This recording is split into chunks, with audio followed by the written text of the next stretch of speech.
자, 이제 이스라엘 백성이 이제 요단강을 건넜고, 그다음 또 여리고성을 넘어서 아이성을 넘어서 이제 가나안 땅으로 들어왔습니다. 이제 해야 할 일은 무엇일까요? 여호와께서 다 준비해 놓으신 그 가나안 땅을 이제 갖는 겁니다. 그런데 이미 거기에는 가나안 그 7부족이 각 왕도를 이루고 살고 있었어요. 그러니까 그들이 살고 있는 것을 사실은 뺏는 거잖아요. 내쫓고.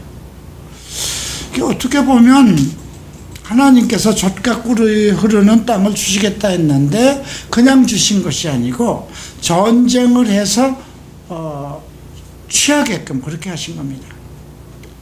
지금 우리가 이 여호수아를 배우면서 지금 현재의 우리와 같은 말씀이라는 것을 먼저 우리가 기억해야 돼요. 요단강을 건넜어요. 그 전에 애굽에서 나오면서, 애굽의 종살이에서 나오면서 홍해바다를 건너고 들어왔어요.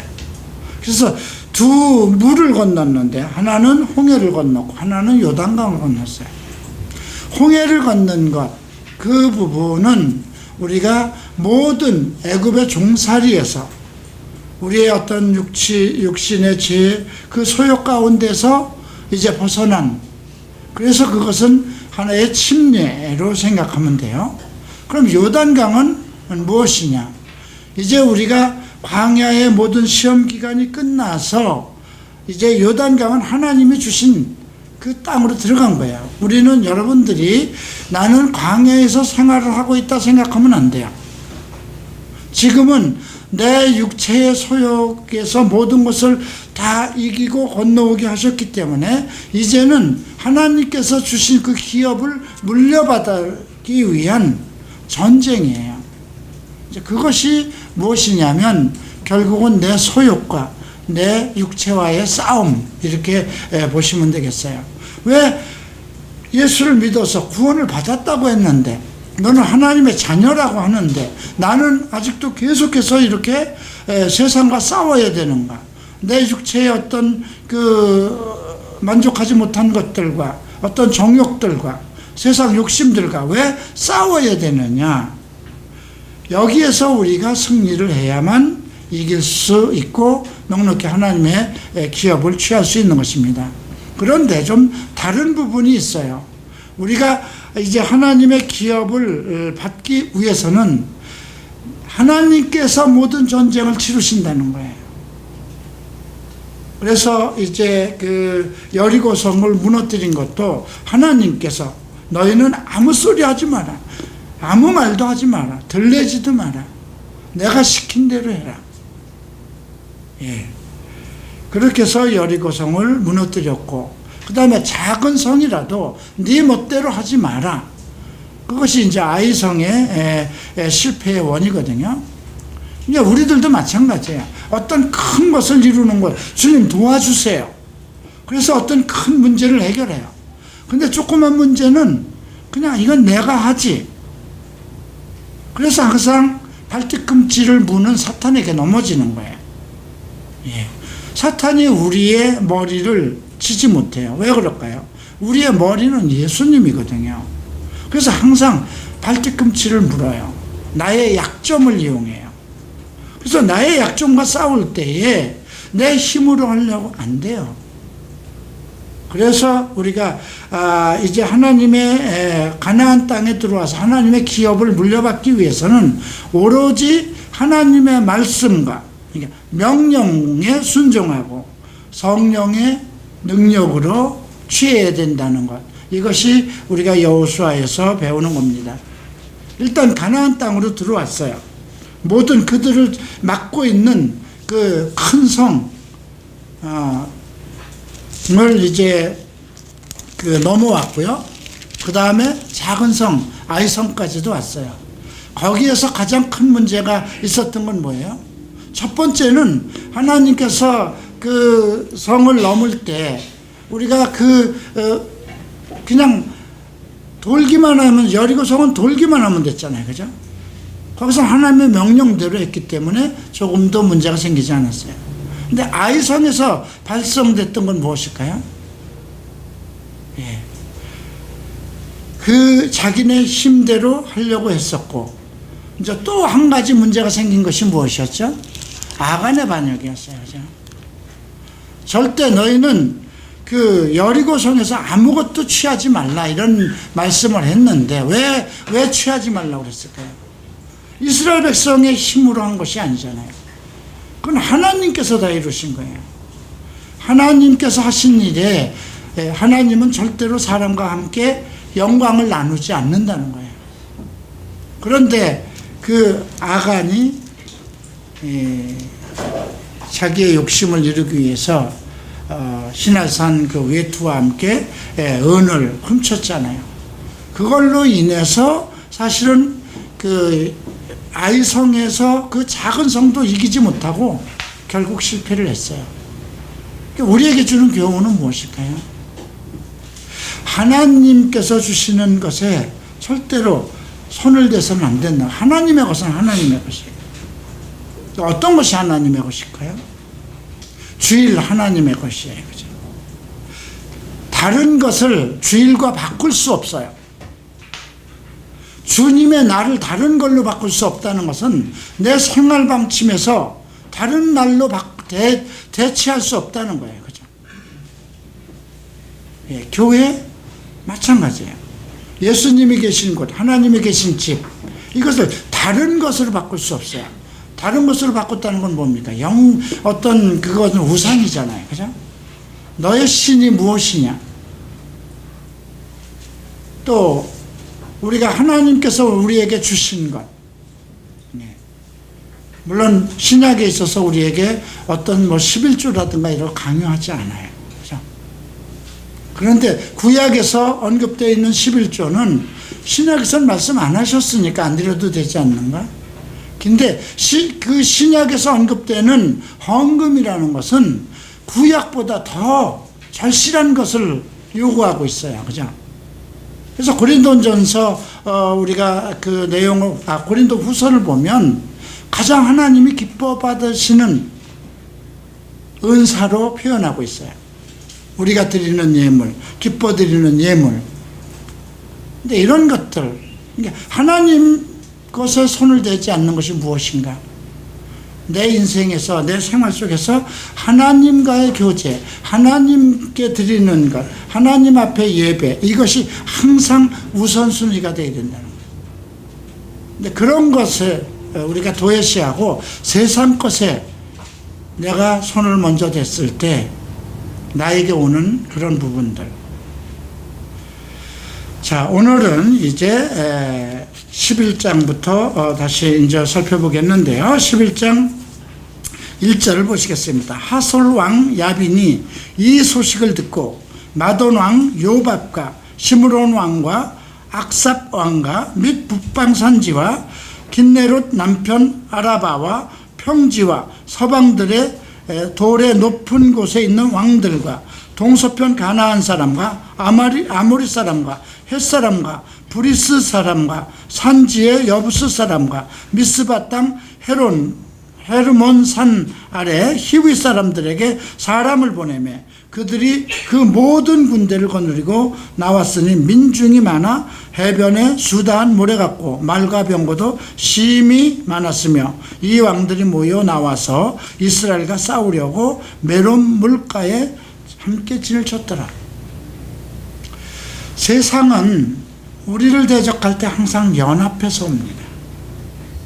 자, 우리가 창세기 14장에서도 그 앞에서 언급된 13장에서 언급된 일들이 있었죠. 예, 거기 이제 그 지역에 살고 있었던 5 왕들이 롯을 이제 소돔 사는 롯을 치고 사로잡아 갔어요. 그때도 그들이 연합군이었어요. 그때 이제 아브라함이 그 밤을 타서 가서 그들 속에서 이제 그 롯을 다시 이렇게 데리고 온 그런 사건이 있었는데요. 오늘 여기서도 가나안 땅에 살고 있었던 모든 왕들이 집결을 한 거예요. 자, 그때 하나님께서는 뭐라고 말씀하셨는가 보십니다. 6절 봅니다. 여호와께서 여호수아에게 이르시되 그들을 인하여 두려워 말라. 내일 이맘때에 내가 그들을 이스라엘 앞에 붙여 몰살시키리니 너는 그들의 말 뒷발에 힘줄을 끊고 불로 그 병거를 살으라. 감당할 수 없는 상황은 아니에요. 그죠? 아마 왜 두려워하지 말라고 그랬을까요? 엄청 두려워했을 거예요. 그죠? 그 지역에 거대한 왕들이 몽땅 모여서 이제 그 한 지역으로 다 모였잖아요. 그죠? 메롬이라는 물가로 이렇게 모였잖아요. 근데 이 메롬은 갈릴리 바다의 위쪽에, 바다 위쪽에 늪지대라고 그럽니다. 그러니까 그 지역은 지금도 이스라엘에 있는 거예요. 근데 그쪽에 이제 하솔 왕 야빈이 중심이 되어서 그 지역에 있는 모든 사람들, 왕들을 이제 데리고 그쪽에 와서 진을 친 겁니다. 그 상황 속에서 아무리 여리고성을 무너뜨려서 넘어왔고, 그 다음에 그 아이성을 무너뜨리고 넘어왔다 하더라도, 그거는 한 왕의 성을 넘고 온 거잖아요. 그죠? 근데 그 지역에 있는 모든 왕들이 집결을 해서 이제 이스라엘과 진을, 그러니까 대진을 이루고 있는 그 상황에서 여호수아가 아무리 믿음이 있어도 두려워할 수밖에 없겠죠. 그래서 하나님께서 그들을 인하여 두려워할 것이 없다 이렇게 말씀을 하셨어요. 그래서 이에 여호수아가 모든 군사와 함께 메론 물가로 가서 졸지에 습각할 때 여호와께서 그들을 이스라엘의 손에 붙이신 거로 그들을 격파하고 큰 시돈과 미스롯봇과 마임까지 쫓고 동편에서는 미스바 골짜기까지 쫓아가서 한 사람도 남기지 아니하고 쳐 죽이고, 여호수아가 여호와께서 자기에게 명하신 대로 그들의 말 뒷발과 힘줄을 끊고 불로 병거를 살랐더라. 그러니까 이 승리의 원칙은 무엇일까요? 여호와께서 승리하십니다. 그죠? 여호와께서 하셨다는 거죠. 그러니까 우리가 어떤 일을 할 때 자기와의 싸움도 마찬가지예요. 그 무엇과의 어떤 세상과의 싸움이든 무엇이든 크리스찬들이 내가 온전히 하나님 나라까지 들어가는데 나에게 장애가 되는 것은 무엇일까? 내가 싸워야 될 것이 무엇인가? 한번 생각해 보세요. 지금같이 우리가 무슨 북한하고 싸운다든가 다른 나라와 싸우고 그러는 건 아니에요. 그죠? 근데 결국 싸우는 것은 사회생활 속에서 내가 잘 사느냐, 내 뜻대로 사느냐, 결국 자기하고 싸우는 거예요. 그죠? 자기의 욕망, 욕심, 정욕과 싸우는 거예요. 근데 항상 져요. 왜 질까요? 내가 그것들을 탐하고 원하기 때문에.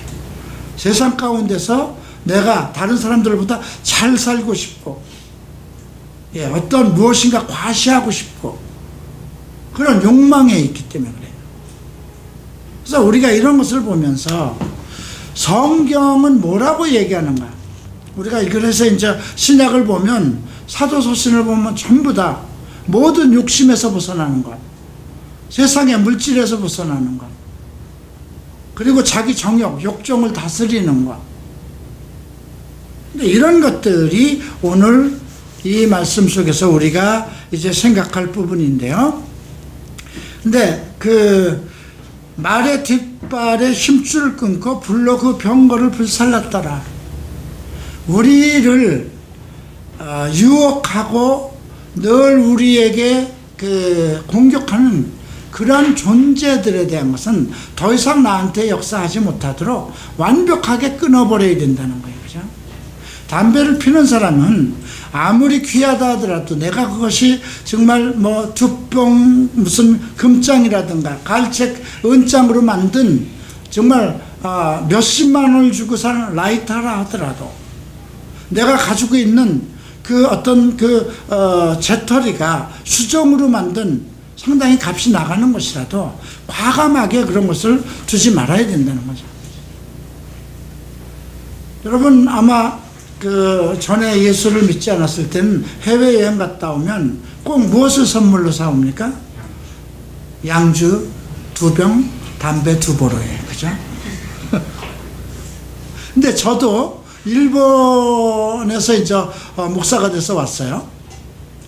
그런데도 이제 계속해서 일본을 갔다 오는데 우리 이장로가, 그때는 뭐 장로가 아니었지만 꼭 양주를 사다 달래요. 왜 그런가 했더니 집에 옛날에 제가 그 살 때 그 집에 그 응접실에 양주를 쭉 진열했던 것이 있어요. 그거를 이제 그 자기 집에 있거든요. 거기에 필요해서 그 구색을 맞추려고. 그 처음에는 한두 병을 이렇게 사다 주다가 이거 목사가 이런 거 사다 줘도 되는가? 지금도 있는지는 모르겠어요. 가본 지가 오래돼서. 그 사업에 실패하고 제가 그 집에 들어가서 이제 그 이것저것 정리하는데 양주를 안 딴 것들이 있었어요. 3병도. 그래서 사람을 불러서 그 가게집 사람을 불러서 팔았어요. 근데 그때 한 40만 원 돈 받았어요. 10몇 병에. 예, 그 피아노도 팔고, 예, 그런 일이 있었는데, 근데 우리가 어떤 그런 것들, 뭐 이런 것들을 좀 가지고 있는 게 내가 먹지 않아도 하나의 장식품인데, 이게 뭐 제주도 가는 사람은 뭐 돌하루방 같은 거 그냥 사다가 하나의 기념이니까 두면 어떨까, 이런 생각을 가지고 진열을 할 수도 있어요. 그러니까 그런 작은 것 하나라도 과감하게 끊어내라는 거예요. 그죠? 이제 젊은이들 같으면 이제 지금은 뭐 CD를 별로 안 사요. 그러니까 지금은 그 전부 다 아이폰으로 듣고 그렇게, 그 전날만 해도 다 CD를 구입했어요. 그죠? 그럼 젊은 애들이 좋아하는 어떤 오락이라는 거, 유명한 가수들의 CD, 그 가가 누구 있죠? 유명한 레이디 가가인지, 예? 예. 그런 것들을 즐겨 사고 그런단 말이죠. 만화책도 여러분들 한번 집에 가서 보세요. 일본 만화들이 상당히 대단하거든요. 그런데 그런 것을 쭉 사서, 고등학교 때부터 사서 몇백 권을 쫙 어디 그 책장에다 진열했다고 해보십시다. 근데 버리기가 싫은 거예요. 그죠? 예. 제가 일본에서 오니까 제가 한 2,000장 정도 LP가 있었어요. 근데 그걸 우리 동생이 다 집에다 갖다 놨더라고요. 그래서 제가, 이걸 왜 여기다 갖다 놨냐 하니까, 형, 이거 값이 얼마나, 전부 다 그게 원판이었거든요. 그 2,000장 정도가 원판이면 큰 돈이거든요. 그 당시 이제 미팔군에 들어가서 아는 사람들을 통해서 그렇게 구했던 건데, 그래서 그거를 이제 집을 그때 막 짓고 그러느라고, 야, 이거 짐이니까 다 버려라 그러고 제가 사람들 시켜서 다 버렸어요. 지금 생각하니까 그게 버릴 게 아니라 팔았어야 될 거더라고요. 나는 그 당시만 해도 이제 뭐 그런 CD를 안 보잖아요. 그죠? 근데 그런 마음 속에 어떤 세상 것인데 아끼고 싶은 것들이 있어요. 근데 그런 것을 과감하게 정리하라는 거예요. 그런 것들이 내 마음을 사로잡아요. 네. 자, 11절 봅니다. 그 가운데 모든 사람을 칼날로 쳐서 진멸하여 호흡 있는 자는 하나도 남기지 아니하였고, 또 불로 하소를 살랐으며. 어떻게 보면 이제 믿지 않는 사람들이 보면 하나님 참 악하다. 어떻게 자기 백성 주려고 그 땅 거기 살던 사람을 다 몽땅 죽이고, 그리고 다 빼앗고, 말들 그 뒷심줄까지도 심줄까지도 다 끊어버리고, 그렇게 아주 무자비하게 그들을 죽이고 빼앗느냐. 그게 과연 하나님의 사랑이냐 이거거든요. 예. 그런데 그들로 봐서는 그들이 이 땅에서 없어져야만 되는 것이었어요. 하나님 보시기에 그들이 하나님의 땅을 정말 음행과 우상과 더러움으로 그리고 피로 물들이고 있기 때문에. 그래서 하나님이 그 아름다운 그 땅을 자기 백성에게 주기로 누구에게 약속했던 거예요? 아브라함에게 약속한 거예요. 아브라함과 이삭과 야곱에게 약속했던 거잖아요. 그죠? 그 땅을 너희에게 주겠다. 이미 아브라함이 들어가서 그 지역에 살면서 하나님의 복음을 전했던 지역이에요. 그래서 오늘 이제 그 지역에 보면 예루살렘이라는 이름도 나와요. 그 왕의 이름이 예루살렘 왕도 나와요. 자, 그 내용을 이제 살펴보도록 합니다. 근데 흥미로운 것은 12절에 여호수아가 그 왕들의 모든 성읍과 그 모든 왕을 취하여 칼날로 쳐서 진멸하여 여호와의 종 모세의 명과 같이 하였으되 여호수아가 하솔만 불살랐고 그 산 위에 건축된 성읍들은 이스라엘이 불사르지 아니하였다. 근데 흥미로운 것은 지금 그 지역에 가면 아직도 그 지역이 있대요. 그러니까 텔 오브 하솔이라고 그 척스미스 목사님이 얘기를 했는데요. 그 지역에 가면 화산 단층이 발견됐대요. 얼마나 그 큰 성이 완전히 불로 해서 거기에 있던 모든 것이 다 이제 그 불살라졌잖아요. 그리고 이제 그게 수백 년 내려오는 동안에 그게 지층을 이룬 거예요. 그래서 그 지역을 파면은 그 화산재가 나오고 있대요. 근데 그 근처 지역은 아무것도 안 나와요. 그 지역만 나오는 거예요. 그래서 그런 그 역사학이 지금 그대로 발견할 수 있다는 그런 얘기들이 있고요. 이제 16장을 보겠습니다. 여호수아가 이같이 온 땅 곧 산지와 온 남방과 고센 온 땅과 고센이라는 지역도 나오죠. 예, 또 평지와 아라바와 이스라엘의 산지와 그 평지를 취하였으니 세일로 올라가는 한락산에서부터 헤르몬도 나와요. 그죠? 우리가 지금 세일산이라든가 헤르몬산이라든가 이거 다 지금 낮에 읽은 거예요. 앞에서 배운 거예요. 그죠? 세일은 누구와 관계가 있는 거예요? 에서가 살던 곳이죠. 헤르몬은 이스라엘의 영산이에요. 헤르몬산의 이슬.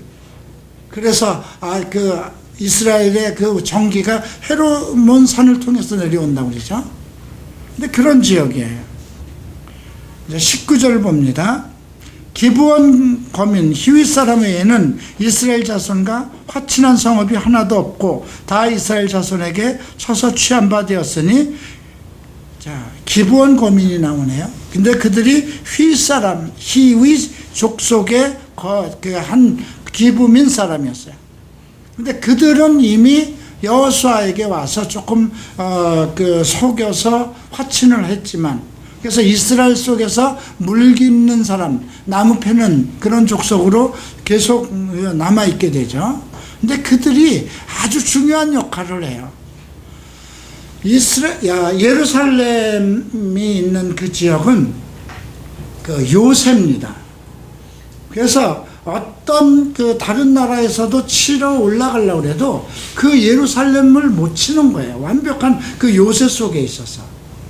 그런데 예루살렘의 문제는 물이었어요. 그래서 우리가 그쪽에서 나오는 그 실로암 물, 그 밑에서부터 그 물을 이제 길어오는 것, 그걸 누가 했냐면, 기브온 사람들이 한 거죠. 그래서 조그만 갱도를 만들고 그렇게 그들이 물을 기를 수 있도록 길을 만들었다고 합니다. 그런데 나중에 이제 어느 왕 때인가요?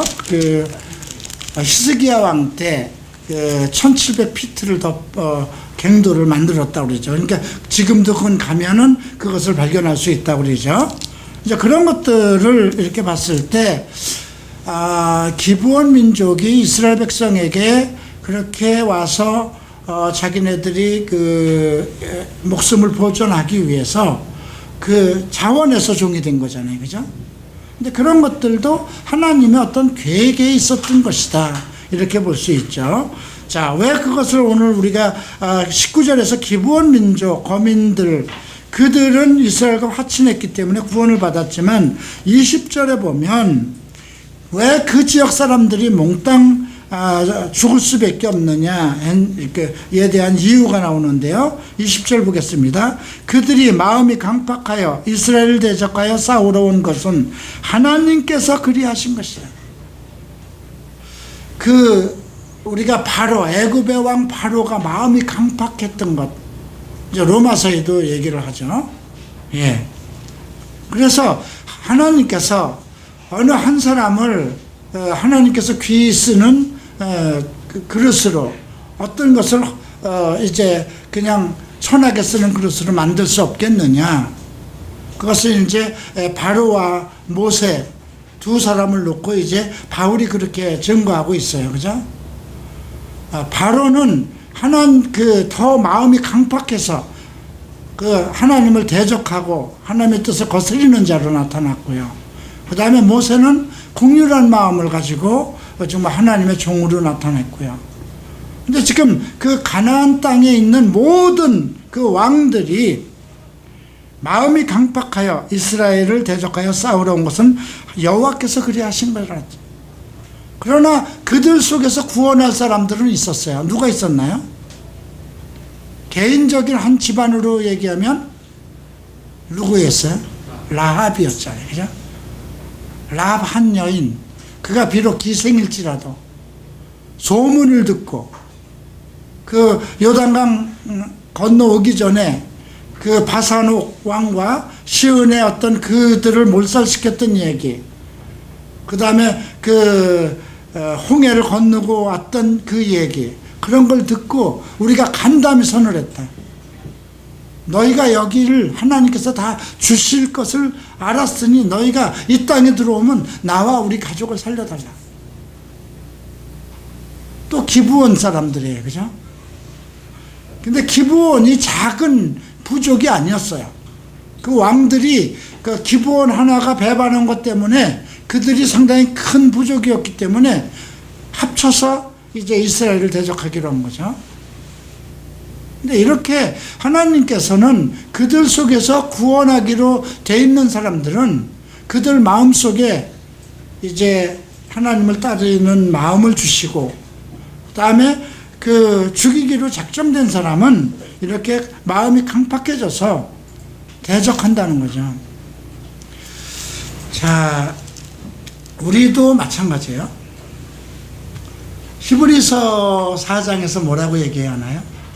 그의 음성을 듣거든 너희는 마음을 강팍하게 하지 말라고 그러죠. 그의 음성.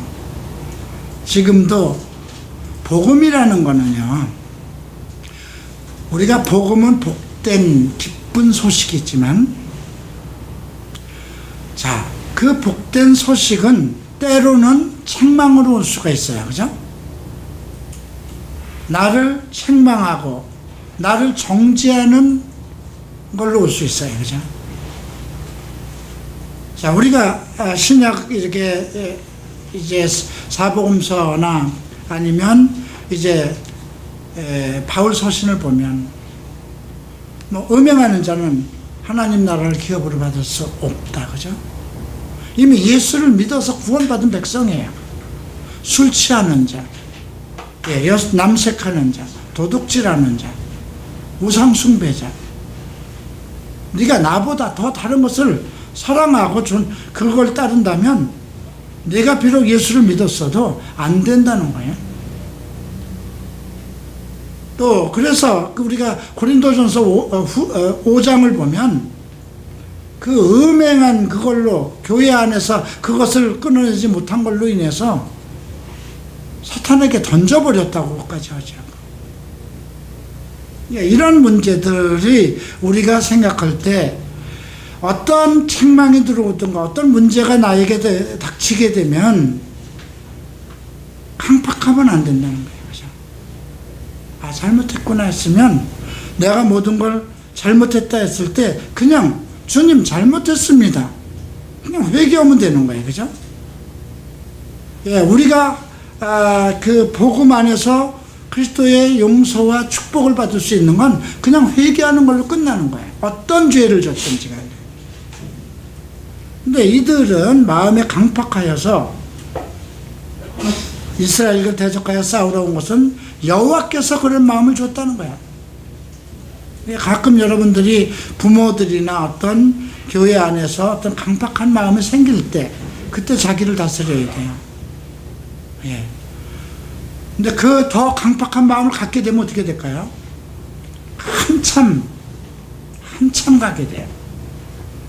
그리고 상당히 그걸로 인해서 많은 것을 상실하게 돼요. 관계성이 깨어지게 되고 자기 믿음이 내려앉게 되고. 예.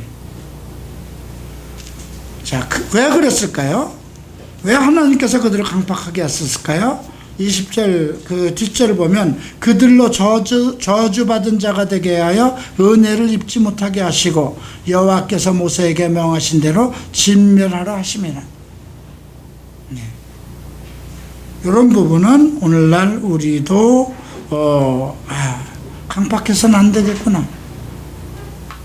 히브리서 기자가 얘기한 것처럼 너희가 그의 음성을 들을 때 마음을 강팍하게 하지 말라. 이 말은 뭐예요?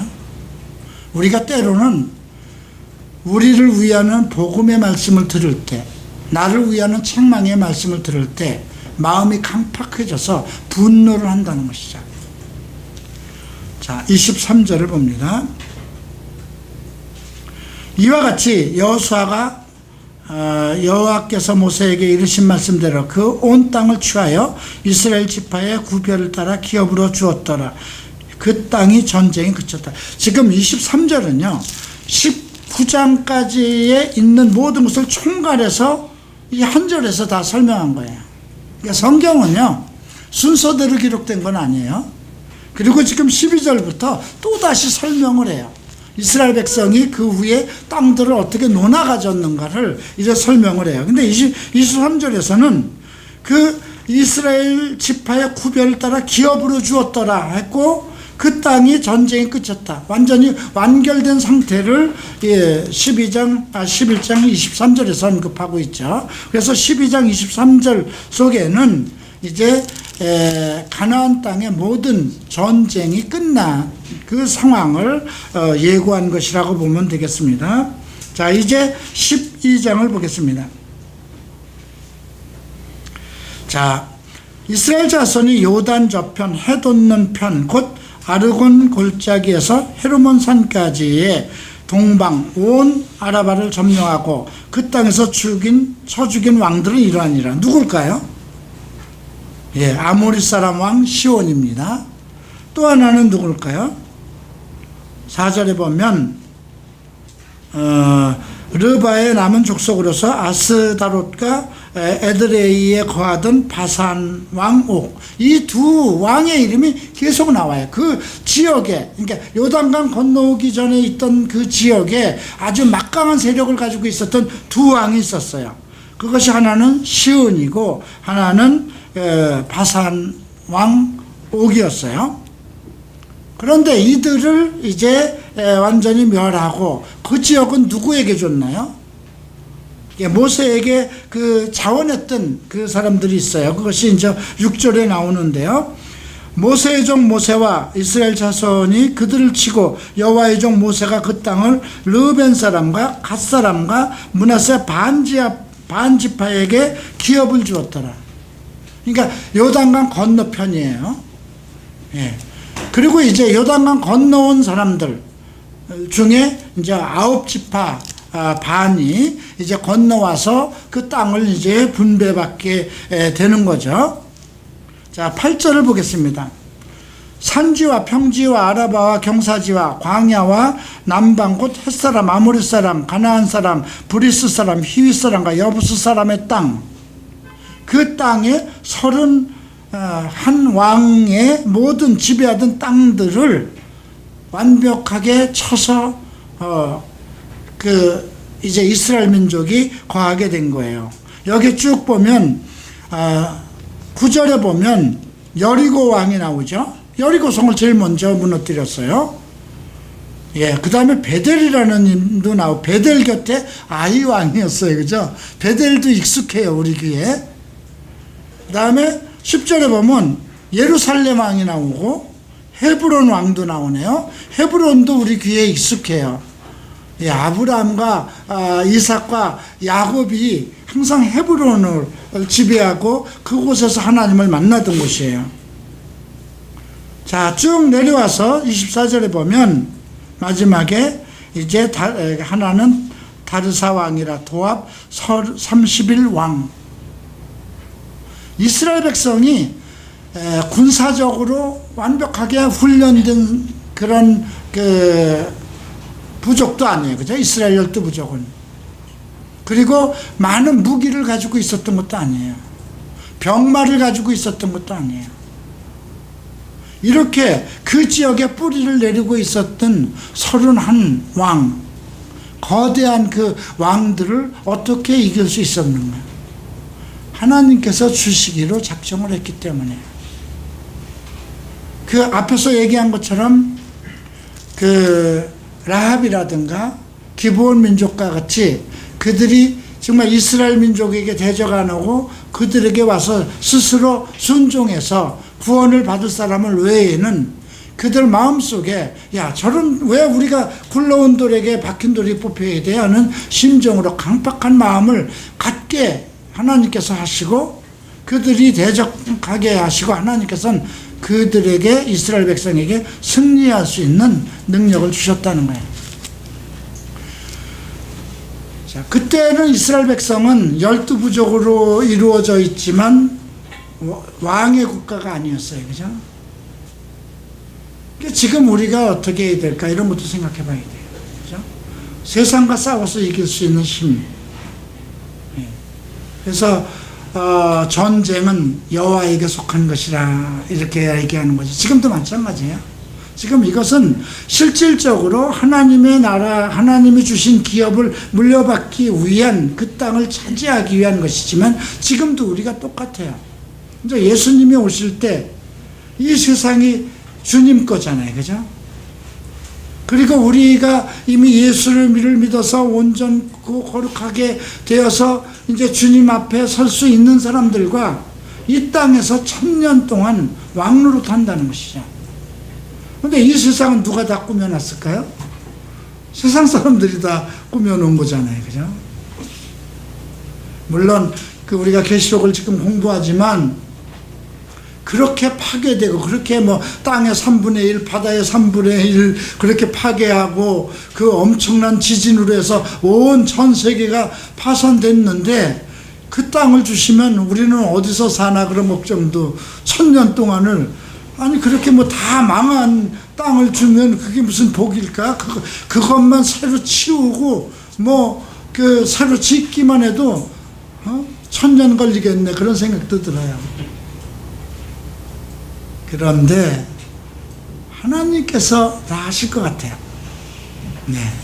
우리가 에스겔서 38장을 보면 그 전쟁에 있었던 것을 다 치우는데 얼마가 걸렸다는 기록까지도 나와요. 자, 이제 13장을 봅니다. 이제 나이가 들었네요. 여호수아가 이제 나이가 들어서 이제 1절을 봅니다. 여호수아가 나이 많아 늙음에 여호와께서 그에게 이르시되 너는 나이 많아 늙었고 얻을 땅에 남은 것은 매우 많도다. 어떻게 보면 걱정하는 것 같아요. 야, 너는 지금 나이가 너무 많은데 이거 지금 너희가 얻어야 할 땅은 너무 많고 이거 어떡하냐? 그런 말씀과도 같습니다. 자, 그런데 7절에 보면 너는 이 땅을 9지파와 므낫세 반지파에게 나누어 기업이 되게 하라. 그것이 어디냐면 지금 그 5절, 6절, 7절, 6절까지 오는 그 모든 그 지역의 땅, 그 땅을 이제 앞에서 에덴 동쪽에 있는 것은 루벤과 갓지파와 므낫세 반지파에게 줬으니까 나머지는 9지파와 므낫세 반지파에게 나누어서 기업이 되게 하라. 이렇게 얘기하시는 겁니다. 그래서 므낫세 반지파와 함께 루벤 사람과 갓지파는 요단 동편에서 그 기업을 모세에게 받았는데 여호와의 종 모세가 그에게 준 것은 이러하니 아르곤 골짜기가에 있는 아로엘로부터 골짜기 가운데 있는 성읍과 디본에 이르는 에르바 온 평지와 이렇게 쭉 다시 그들이 거할 지역과 모든 것을 언급하고 있습니다. 그리고 14절 봅니다. 근데 레위 지파에게는 아무것도 안 줘요. 오직 레위 지파에게는 여호수아가 기업으로 준 것이 없으니 이는 이스라엘 하나님 여호와께서 드리는 화제물이 그 기업이 됨이 그들에게 이르신 말씀과 같았더라. 그러니까 땅을 안 주신 거예요. 그 대신에 그들이 먹고 살 것은 이스라엘 다른 부족들이 그들의 먹을 것, 하나님께 드리는 그 화제 중에서 이스라엘 백성 걸 주는 거예요. 근데 어떻게 보면 레위 사람들이 조금 화나지 않을까요? 그죠? 다 남들은 아름다운 땅과 그 자기네들이 그래도 주거와 그 지역을 물려받았는데 그들은 성전을 섬기면서, 그죠? 하나님만을 섬기면서 먹을 것만 그 가져오는 걸 가지고 먹는 거잖아요. 근데 지금 제가 이렇게 생각을 해보면 다른 사람들은 열심히 세상하고 싸워서 돈 벌어야 되잖아요. 농사 져야 되고 뭐 그러잖아요. 근데 어쨌든 레위 지파는 그들이 다 만들어서 제일 좋은 걸로 가져와서 먹이잖아요. 그죠? 지금 목사들이 그렇지 않은가 생각되네요. 그죠? 여러분들이 열심히 세상에서 그 벌은 것에 11조 드리고 헌금 드리면 목사들은 가만히 앉아서 그거 받아서 먹고 사는 거 아닌가 하는 생각도 들어요.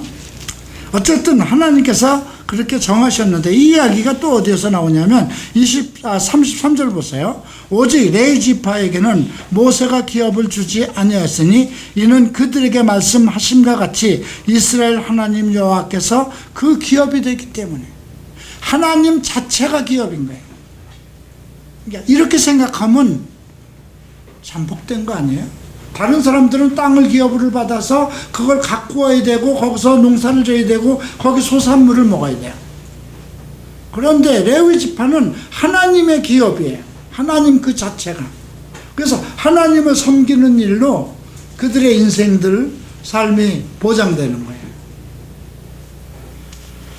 자, 그렇게 해서 이제 그 13장에서는 각 지파들에게 이제 땅이 나누어지는데 15절에서 보면 모세가 루벤 지파에게 그 가족에 따라서 주었음이 이제 언급이 되어 있고요. 24절에 보면 각 지파에게 또 가족을 따라서 나누어준 내용이 기록되어 있고요. 또 그 24절부터 계속 이어지는 거네요. 그리고 이제 29절에 보면 모세가 므낫세 반지파에게도 줬다. 그러니까 이건 그 요단강 건너오기 전 그 동쪽에 있는 것을 이제 그 두 지파 반에게 나누어 준 것, 세 지파 반인가요? 나누어 준 내용을 언급한 겁니다.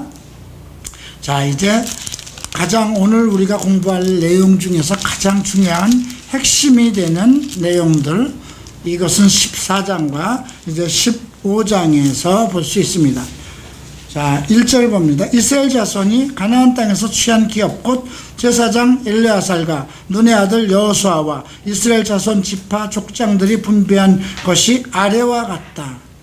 이게 또 다시 언급하네요. 2절에 보면 여호와께서 모세에게 명하신 대로 그들의 기업을 제비 뽑아 아홉 지파와 반 지파에게 주었으니, 자, 그렇게 해서 쭉 나누어 주는데 그 두 지파와 반 지파의 기업은 모세가 요단 저편에서 주었기 때문에, 그러니까 그 얘기를 또 언급하고 있습니다. 그리고 4절에 보면 요셉 자손은 므낫세와 에브라임 두 지파가 되었습니다. 자, 요셉의 아들들을 얘기하는 거죠. 에브라임하고 므낫세는 그 요셉의 아들이에요. 그런데 그 야곱에 와서 어떻게 했나요? 이 므낫세와 에브라임을 야곱의 양자로 받아들였어요. 그래서 이제 기업을 그들에게도 나누어 주게끔 되어 있죠. 자, 그래서 5절에 보면 이스라엘 자손이 여호와께서 모세에게 명하신 것 같이 행하여 그 땅을 나누었습니다. 이제 어떤 문제가 생기는가 보십시다. 이제 6절에서 유다 자손이 길갈에 있는 여호수아에게 나와 오고 그니스 사람 여분네의 아들 갈렙이 여호수아에게 말하되 여호와께서 가데스 바네아에서 나와 당신에게 대하여 하나님의 사람 모세에게 이르신 일을 당신이 아는 사람.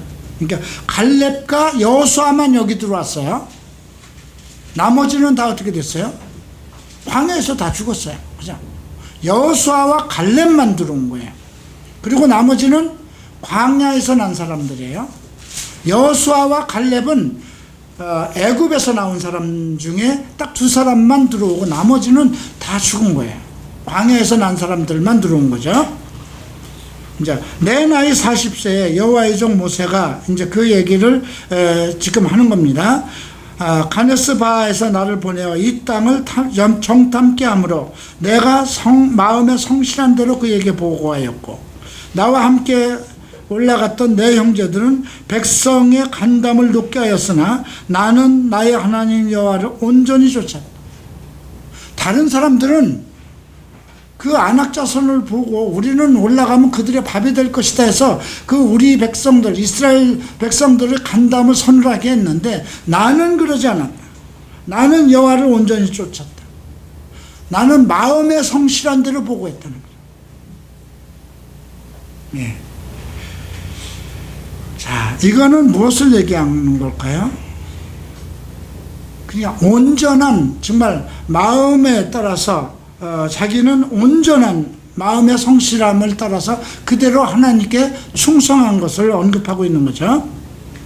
그날에 모세가 명하여 가로되 내가 나의 하나님 여호와를 온전히 쫓았은즉 내 발로 밟은 땅은 영영이 너와 내 자손의 기업이 되리라 하였나이다. 모세가 우리에게 직접 약속했다는 거죠. 하나님을 온전히 쫓았기 때문에. 자, 이제 보소서. 여호와께서 이 말씀을 모세에게 이르신 때에 이스라엘이 광야에 행한 이 45년 동안을 여호와께서 말씀하신 대로 나를 생존하게 하셨나이다. 오늘날 내가 85세. 이제 45세에서 이제 40, 그러니까 40세에 그 일을, 그런 일이 있었고, 이제 그 45년 동안을 생존하면서 열심히 하나님의 뜻대로 살아서 지금 내 나이가 85세가 되었다는 거죠. 모세가 나를 보내던 날과 같이 오늘날 오히려 강건하니 나의 힘이 그때나 이제나 일반이라 싸움에 다 출입해 감당할 수 있사온즉. 그러니까 내가 그 말을 들을 때가 40대였는데 지금 여기 와서 45년이 됐고 내 나이는 85세입니다. 그래도 그 당시에 있었던 것처럼 나는 아직도 싸울 수 있는 능력이 그대로 있다는 거죠. 예. 모든 것을 싸움이나 어떤 출입이나 뭐든지 내가 감당할 수 있사온즉 그날에 여호와께서 말씀하신 이 산지를 내게 주소서. 당신도 그날에 들으셨거니와 그곳은 아낙 사람이 있고 그 성읍들은 크고 견고할지라도 여호와께서 혹시 나와 함께 하시면 내가 필경 여호와의 말씀하신 대로 그들을 쫓아내리. 그러니까 이 갈렙이라는 사람은 자기가 이게 이렇게 나누어 줬잖아요. 그죠? 그 모든 지금 여호수아가 모세가 명한 대로 나누어 줬는데 갈렙은 다시 얘기하는 거예요. 아직 내 힘이 넉넉하다. 그리고 아직도 그들이 차지해야 할 땅은 너무나 많은 거예요. 그럼에도 그 나이가 됐음에도 그걸로 만족하지 않고 내 나이가 이렇게 들었어도 내가 일할 수 있고 싸울 수 있는 능력이 있고 하니까 그 땅을, 이 산지를 내게 달라. 그래서 어디를 주었냐면 헤브론을 그에게 기업을 삼습니다. 헤브론은 그 에스골 골짜기에서 포도를 걸머지고 왔던 골짜기입니다. 예. 그리고 그곳은 우리가 이제 창세기를 보면 이삭이나 아브라함이나 이삭이나 야곱이 항상 그 헤브론의 어떤 중요한 그 역할을 하던 그런 지역이기도 했습니다. 헤브론의 옛 이름은 기럇 아르바라. 아르바는 아낙 사람 중에 가장 큰 사람이더라. 그 땅에 전쟁이 그쳤더라. 그러니까 이 갈렙이 가서 그 가장 큰 아낙 자손이 있던 그 지역을 완전히 초토화시켜서 그 헤브론을 차지했다는 것입니다. 그러니까 우리가 이런 걸 통해서 하나님 앞에 우리가 어떤 것을 얻고자 할 때 주신 것으로 만족하지 않고 하나님의 약속을 따라서 자기가 어떤 얻고자 하는 것, 하나님 앞에서 얻고자 하는 것에 대해서는 그러한 약속을 따라서 또 쟁취하는 그런 믿음을 가져야 되겠다. 그러니까 이걸 보면 우리가 갈렙은 좀 투쟁적인 헌신을 한 것이 아닌가 싶어요. 그죠? 끝까지 머무르지 않고 자기의 받은 것에 만족하지 않고 거기를 더 넘어서 투쟁적으로 자기들이 더 취할 수 있는 것을 얻어내는 그런 투쟁적인 헌신을 한 것이 아닌가 싶습니다. 자, 이제 15장 봅니다. 유다 자손의 지파가 그 가족대로 제비 뽑은 땅은 극남단은 에돔 지경에 이르고 또 남으로는 신광야까지라. 이렇게 언급을 하고 있습니다. 7절에 보면 아골골짜기에서부터 드비를 지나 북으로 올라가 강 남편에 있는 아둠빔 빗달 맞은편 길가를 향하여 나아가 엔세메스 물을 지나, 이게 좀 복잡한 여러 가지 신놈골짜기라는 이름도 나오고요. 이제 이런 지역들을 이제 나누어서 갖게 되는데, 또 중요한 우리가 본받을 만한 믿음의 사람이 하나가 나타납니다. 그는 이제 갈렙의 사위이기도 합니다. 13절을 봅니다. 15장 1절부터 12절까지는 그들이 이제 나누어 받은 분배받은 그 지역에 대한 경계를 언급한 거고요. 이제 13절을 보면 여호와께서 여호수아에게 명하신 대로 여호수아가 기럇 아르바 곧 헤브론 성읍을 유다 자손 중에서 분깃으로 여분네 아들 갈렙에게 주었으니 아르바는 아낙의 아비였더라. 다시 언급하고 있어요. 그죠? 지금 12장 갈렙이 얻은 그 땅에 대한 기업에 대한 것이 또 언급을 하고 있어요. 근데 갈렙이 거기서 아낙의 조상 곧 그 세 아들 세세와 아히만과 달메를 내어 쫓아왔고, 거기서 올라가서 드빌 거민을 쳤는데 드빌의 본 이름은 기랏세벨이라.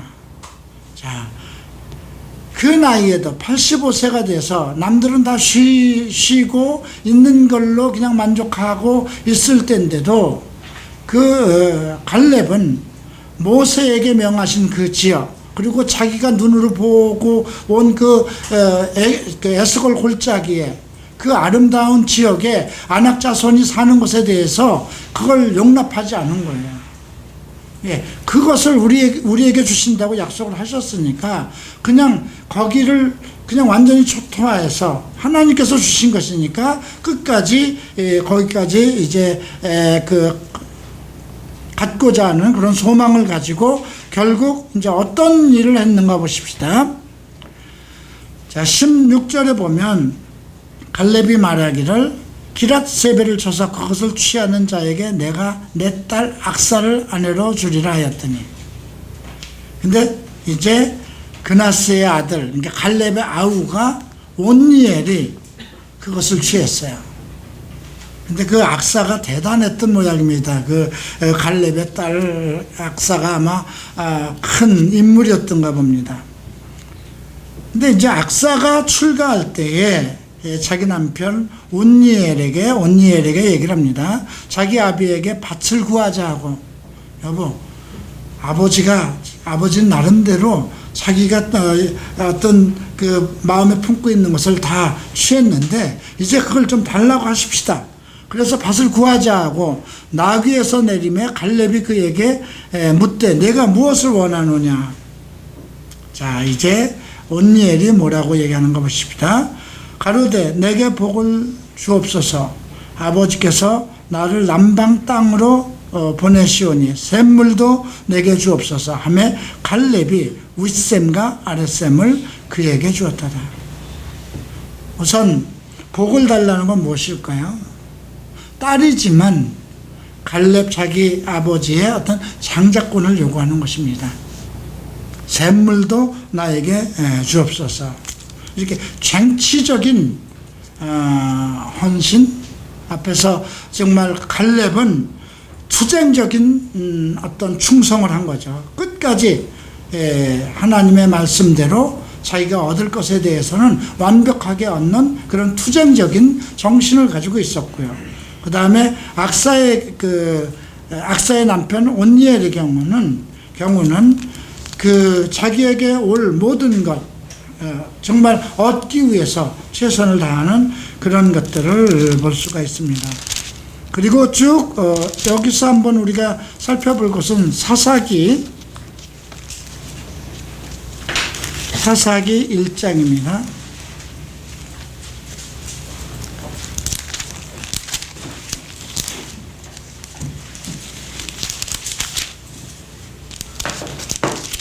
자, 사사기 1장에 보면 아주 또 재미있는 내용이 1장 14절을 보죠. 악사가 출가할 때 그에게 청하여 자기 아버에게 밭을 구하고자 하고 나귀에서 내림에 갈렙이 묻되 내가 무엇을 원하는, 똑같은 얘기가 그냥 기록되어 있어요. 가로되 내게 복을 주소서. 아버지께서 나를 남방으로 보내시니 샘물도 내게 주소서 하며 갈렙이 윗샘과 아랫샘을 그에게 주었다고 합니다. 결국 이 사람이 이스라엘의 첫 번째 사사가 됩니다. 온니엘의. 그러니까 하나님은 쟁취적인 것을 요구하는 거예요. 어떤 하나님이 주시기로 하는 거 안일하게 그 약속대로 하나님께서 너에게 주시겠다 한 거는 그대로 주신 거예요. 그대로, 그죠? 모세에게 명령한 대로 다 나누어 줬어요. 그래도 엄청난 땅이 많이 남아 있는 거예요.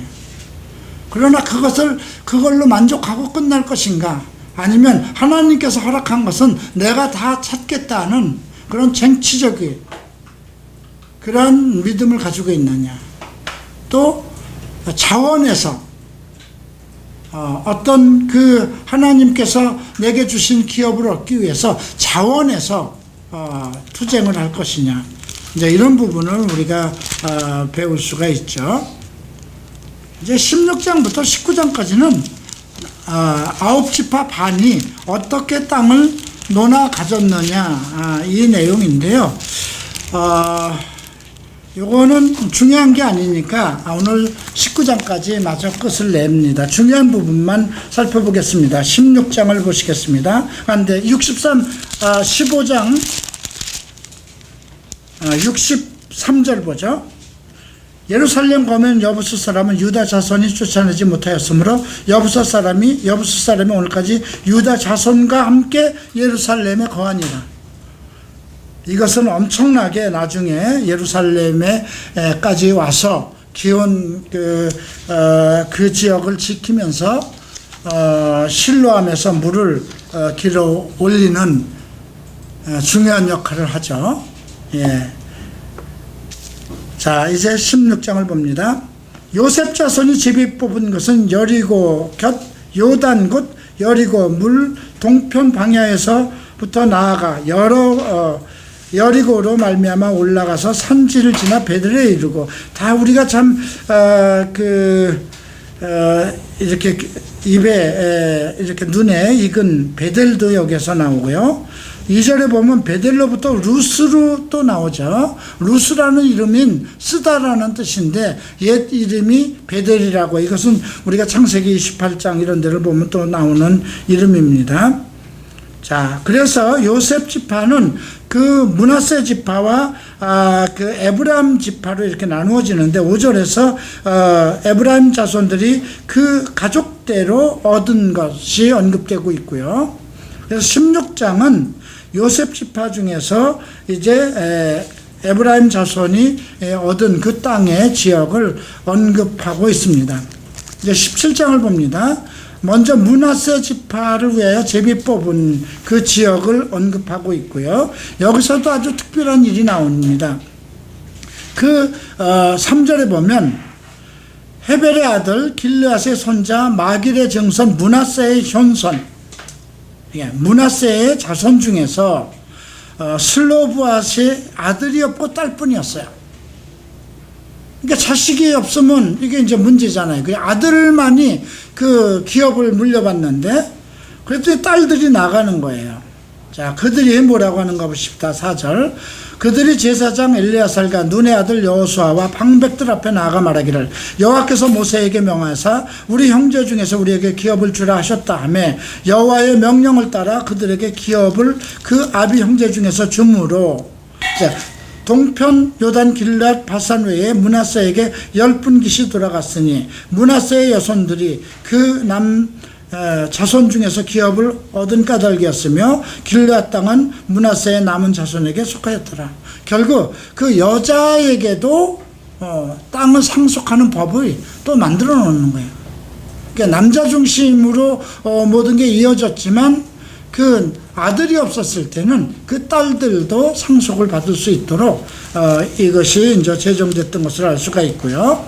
그 다음에 이제 11절에 이사갈과 아셀과 므낫세 이들이 받은 지역들도 언급되고 있습니다. 자, 14절 보시겠습니다. 요셉 자손이 여호수아에게 말하여 가로되 여호와께서 지금까지 내게 복을 주심으로 내가 큰 민족이 되었거든 당신이 나의 기업을 위하여 한 제비 한 빈금만 내게 주심이 어쩌미냐.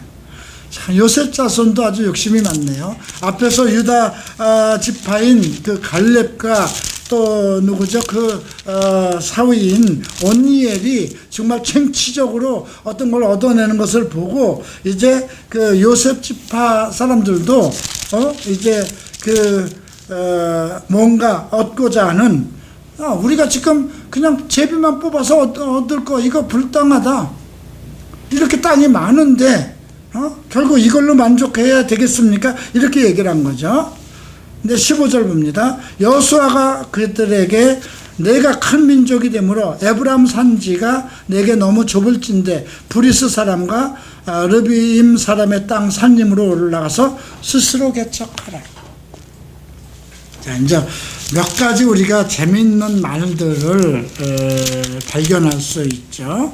앞에서 우리가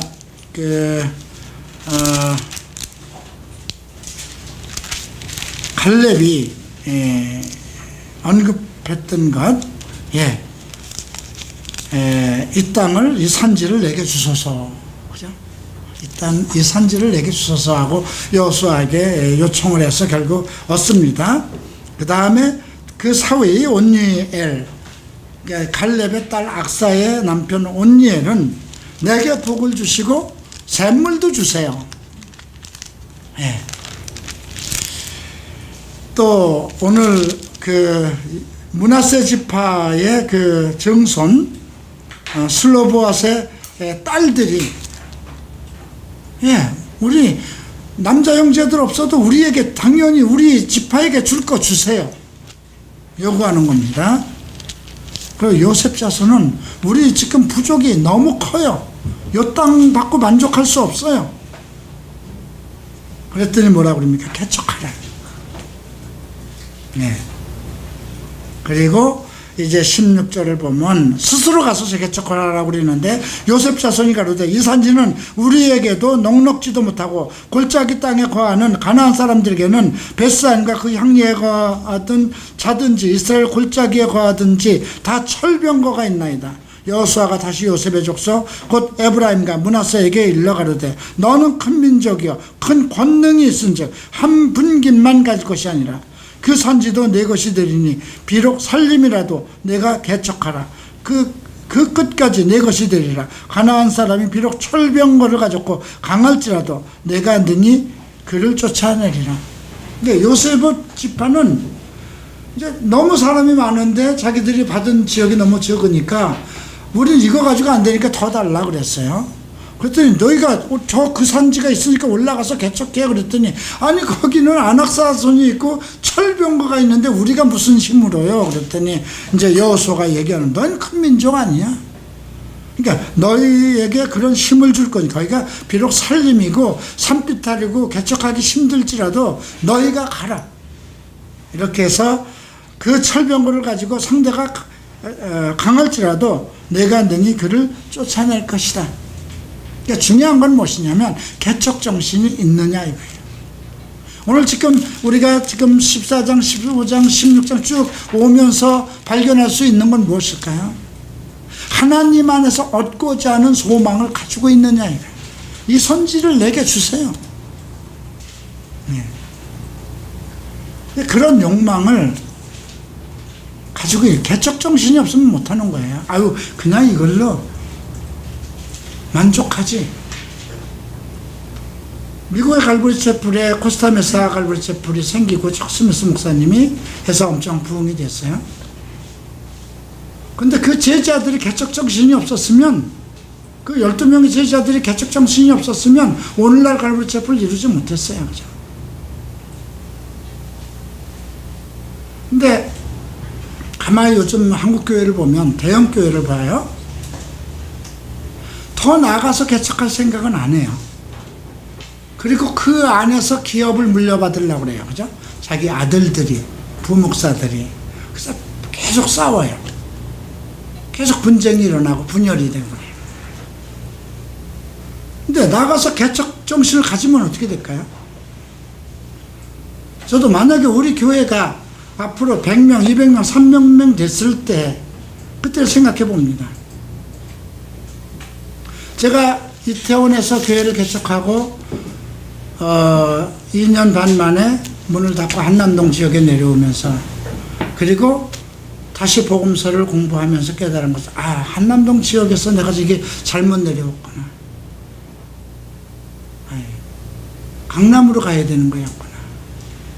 근데 이미 내가 강남으로 갈 수 있는 그런 좋은 여건은 다 없어졌어요. 내 동생이 폭삭 망했기 때문에.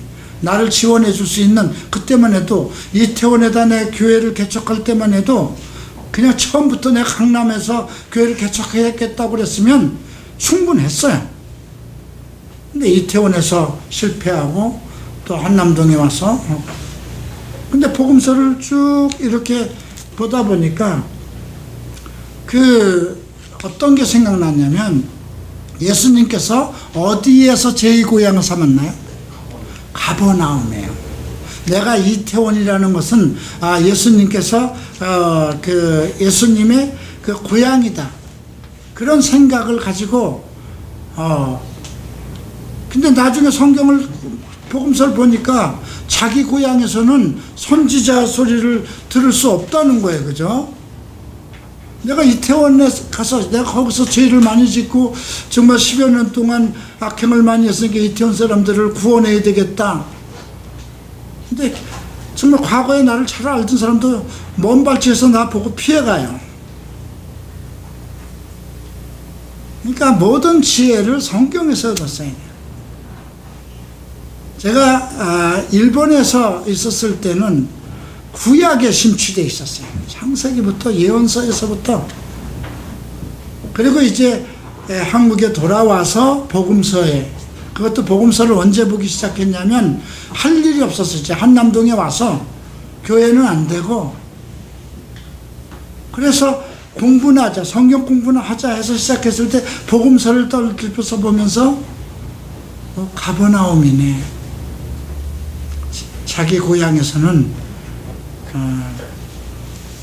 칭송받을 선지자가 없잖아요. 그죠? 그 말씀을 보고 내가 이태원으로 가는 게 아니라 내가 가야 할 곳은 가버나움이었는데, 가버나움은요 갈릴리에서 가장 발달된 도시였어요. 그럼 서울에서 가장 발달된 도시가 어딜까요? 그 당시 강남이었어요. 강남은 땅만 사놓으면 엄청, 그죠? 지금부터 25년 전을 생각해 보세요. 그때는 강남에다가 교회 깃발만 꽂으면 다 교회가 된다고 그랬어요. 근데 이미 뭐 건너갈 형편도 안 되고, 그렇지만 마음속에 항상 그런 마음을, 하나님, 저는 다음에 교회를 개척하면 강남입니다. 그냥 조그만 오피스텔이라도 그냥 주시면, 항상 바라보는 것이, 강남에 온다고 해서 뾰족한 수도 없었어요. 강남 성도가 하나도 없었으니까. 뭐 지금도 강남 성도는 딱 한 사람밖에 없어요, 우리 교회. 동준 형제 하나밖에 없죠. 예. 하긴 뭐 이제 충주에서도 올라오니까 전국구가 됐죠. 근데 오늘 저는 이 말씀을 보면서 그런 생각을 가졌어요. 앞으로 우리 갈보리 채플이 성장해 나가면서 여러분들이 하나님의 말씀에 순종해서 주시는 것을 다 하나님께서 이루실 것이다. 그 어떤 것도 여러분들이 온전한 그 갈렙처럼 온전히 행하면 되는 거잖아요. 그죠? 성실히 마음을 다해서 하나님의 뜻대로 성실히 온전히 행한다면, 그리고 성경에 기록된 대로 이 여호수아가 이긴 것은 항상 모세에게 말씀하신 것처럼 되었다고 그랬어요. 그러니까 우리의 믿음은 성경에 기록된 대로 내가 마음을 다하고 성실함을 다해서 여호와를 섬긴다면 우리에게도 허락하실 거라는 확신이 있어요. 그랬을 때 정말 갈렙처럼 이 산지를 내게 주소서, 정말 내게 복을 주시고 저 웃새 마르슨 물도 주소서. 온니엘 그 악사와 그 부인과 함께 그런 주장을 하잖아요. 안 달래면 안 주는 거잖아요, 그죠? 그리고 또 그 므낫세의 딸들이 므낫세의 딸은 므낫세 현손의 딸들도 우리 남자 형제가 없는데 하나님께서 우리에게, 우리 지파에게도 주시겠다고 했으니까 우리에게 주세요. 네. 이런 내용들. 또 요셉 자손들은 땅이 부족합니다. 그럼 어떻게 할까요? 야, 저기 많으니 개척해. 그러니까, 거긴 전부 다 산지고 개척하기도 힘들고, 그리고 거기는 아주 뭐 유명한 철병거가 있는데, 아마 누가 나한테 와서 어디 좀 개척, 우리가 조금 요 교회가 지금 너무 적은데 어디로 갈까요? 그러면 그 동탄으로 가라. 그 넓은 지역으로. 거기는 이미 대형 교회가 있고 뭐 있고, 그렇게 핑계를 댈 수도 있어요. 그래서 오늘 이 여호수아를 통해서 우리에게 주는 교훈들은 교회 개척사예요. 어떻게 하나님께서 우리에게 주시기로 한 그 산지를 하나님께서는 다 주시기로 약속이 되어 있다는 거죠. 그런 속에서도 투쟁적으로 헌신하고 투쟁적으로 충성하는, 그래서 우리에게 허락한 것은 어떤 상황 속에서도 우리에게 주실 것이라는 걸 믿고, 끝까지 투쟁하고 쟁취하는 그런 것들이 우리에게 주시는 교훈이 아닐까 생각합니다. 또 오늘 우리에게 그런 가능성을 생각해 볼 수 있잖아요, 그죠? 우리 혹시 차승희 전도사님이나 우리 또 최한나 전도사가 뭐 남자들만 교회 개척합니까? 우리도 하면 안 되겠습니까? 여기서는 왜 안 돼? 그러죠. 이런 말씀 속에서 소망을 발견하는 것입니다. 나도 할 수 있다. 나도 해야 되겠다. 자, 이렇게 해서 오늘 19장까지 이제 나머지 다 그 19장에 보면 첫 번째로 18장에서 첫 번째 지파가 이제 11절에 나오는 이제 베냐민 자손에게 그 제비를 뽑아서 땅을 나눠줍니다. 그 다음에 19장에서 보면 둘째 시므온 지파에게 나누어 주는 것이고요. 그 다음에 10절에 보면 스불론 자손에게 주는 것입니다. 17절 이사갈 지파에게 주는 것이고요. 24절은 다섯 번째로 아셀 자손에게 땅을 나누어 주는 것입니다. 32절은 여섯째로 납달리 자손에게 주는 것입니다. 다음 40절을 보면 단 자손에게 나누어지는데 여기 아주 재밌는 내용이 납니다. 47절 보면 그런데 단 자손이 지경을 더욱 확장되었으니 이는 단 자손이 올라가서 레센이라 쳐서 취하여 칼날로 치고 그것을 얻어 거기에 거하였습니다. 그 조상 단의 이름을 따서 레센 단이라고 칭하였더라. 이 레센이라는 단어 어디서 봤을까요? 기억이 없습니까? 아주 유명한 내용이 나오는데요. 창세기 10장 12절에 니므롯이 그 신할 땅을 시작하죠. 니느웨와 갈라 사이에 러센 큰 성이라고 주석을 달았죠. 근데 그 지역에 단이라는 지파가 들어가서 레센 단이라 이름을 하는 내용이 나옵니다. 자, 이렇게 해서 이제 요단강 건너기 동쪽에는 이제 르우벤과 갓과 므낫세 반지파에게 그 지역 바산왕과 그 다음에 누구였나요? 시온? 네, 바산옥 왕마가 그 다음에 시온 왕이 그걸 멸하고 그 지역을 완전히 초토화시키고 그 세 지파 반이 가졌죠. 두 지파 반이죠. 그 다음에 나머지는 아홉 지파 반이 이제 그 명령한 대로 그대로 제비를 뽑아서 나누어 갔던 그 내용을 살펴봤습니다. 다음 주에 마지막 이제 24장까지 해서 그 여호수아를 마치겠습니다. 좀 역사서가 앞으로 길기 때문에 좀 속도를 내서 빠른 시간에 우리가 한번 이스라엘의 역사서까지 완벽하게 한번 공부를 해보는 시간을 갖도록 하겠습니다. 자, 기도하고 마치겠습니다. 귀하신 주님 감사합니다. 우리에게 주시는 오늘 말씀을 통해서 우리도 지금 현재의 복으로 만족하지 말고 내게 주신 분복 안에서 하나님의 계획 안에서 내게 축복하실 그것들을 얻을 수 있도록 쟁취적인 믿음과 그리고 헌신에 할 수 있는 그런 소망을 허락하여 주시옵소서. 우리가 싸워서 이길 수 있는 것, 빼앗아야 되는 것, 이런 것들은 우리에게 여호와께서 힘을 주시는 대로, 주께서 우리에게 힘을 주시는 대로 할 것입니다. 우선 내 마음과 싸우고 내 육체와 싸워서 이길 수 있도록 그런 힘을 주시기를 소망합니다. 내 마음이 온전히 주님을 따르고 성실한 마음으로 주님을 섬길 수 있도록 인도하여 주시옵소서. 감사하며 예수 그리스도 이름으로 기도합니다. 아멘.